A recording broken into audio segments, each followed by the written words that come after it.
Welcome to another Your Family Lawyer with yours sincerely, Earl. All right, I'm glad to have you here today, and trust me, today is going to be very rewarding because I want to share with you how a couple can buy property in Nigeria, right?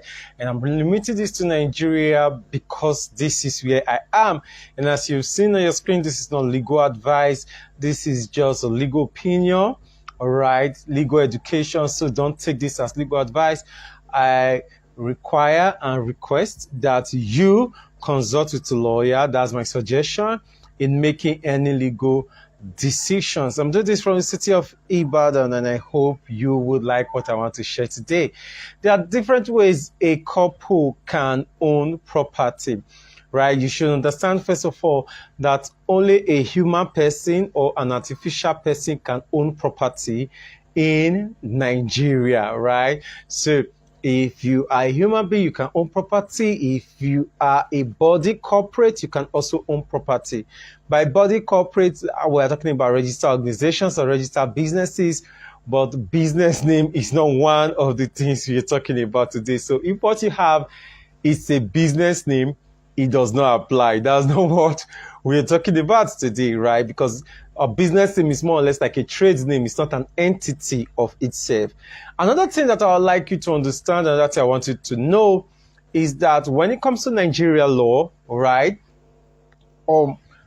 matrimonial properties or family properties, that means any property that was bought or acquired in the course of a marriage belongs to that marriage, which means it belongs to the two people in that marriage, unless one of the parties in the marriage can show that the other person did not contribute directly or indirectly to the acquisition, right? So if a woman, for example, she's a stay-at-home mom and the husband acquires the property, she can say she contributed to it indirectly by taking care of the children, by taking care of the house, by running the affairs of the home so that he can be productive on his business and on his job from where he received the money to be able to acquire that property.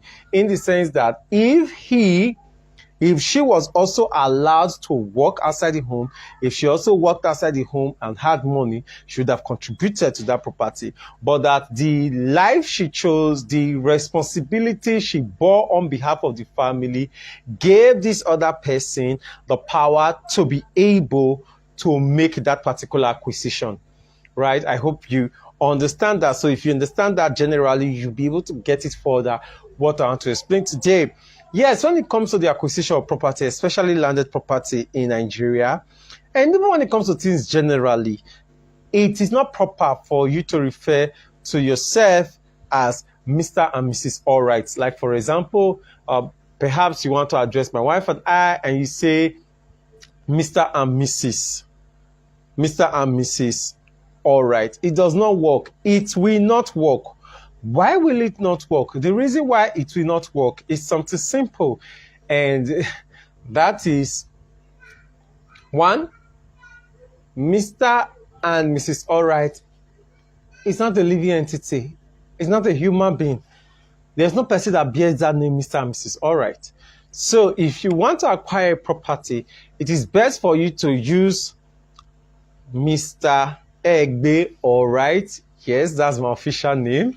My official name is Egbe Alright, Osai J. Egbe is my surname. Osai J be my other name. And Vivian Sembe Alright, or you say Vivian Alright, right? So the two names must be clearly spelled out. Rather, the two identities must be clearly spelled out. Because if you say, for example, Mr. and Mrs. Egbe Alright, the only name that is there is Egbe Alright. My wife has not been mentioned. My wife has not been identified. She has not been stated. So you need to mention the names clearly so that the individuals can be identified and we can realize that this is co-ownership. Another way you can go about it is for the two of you to have a company, right, and become the shareholders of the company, maybe in equal proportion or depending on how you people are trying to run the company, and that company buys that land, Well, if that company buys that land is owned by the company because the company is a separate entity of its own, although we know that the owners of the company happens to be you and your spouse, right? So another way that can happen is for two of you to have a principal document, like an agreement, stating all the things that you people own and you people are co-owners of, and this particular land is listed in it. I want to make it clear again. No matter whose name is on the land, generally speaking, or rather, no matter whose name is on the property, it is believed that it's for the marriage. But you should understand the difference. If a man buys a property, if I buy the property in the name of my wife, the law says that that property belongs to my wife. Why? The law believes that I intended to gift it to my wife. This is where we have to do the equality argument, because if my wife buys a property in my name, the law does not assume that she was trying to gift that property to me. The general position, before you start bringing in the exceptions, is that she bought that property and secured it with my name. You see the difference? If I buy a property in my wife's name, the presumption is that it is a gift for her. If my wife buys a property in my name, the presumption is that she decided to use my name to secure and to protect that property. So that whoever wants to interfere with that property will see my name and the person will pull back.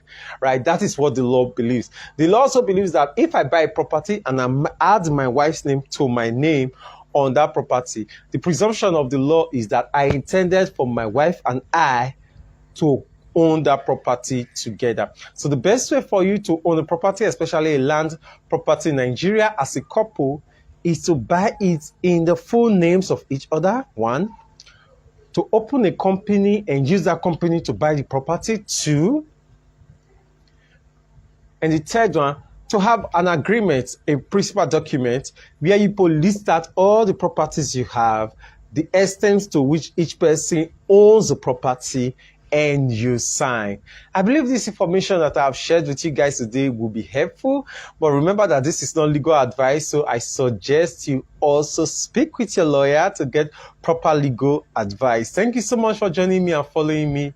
Next week, Tuesday, 7 p.m. Nigeria time, I'll be back here on your face. If you want to contact me, use the details showing on the screen or the details showing in the description section. And if you send a DM, I will respond. My name is Earl and I'm alright, and from the ancient and modest city of Ibadan. You rock.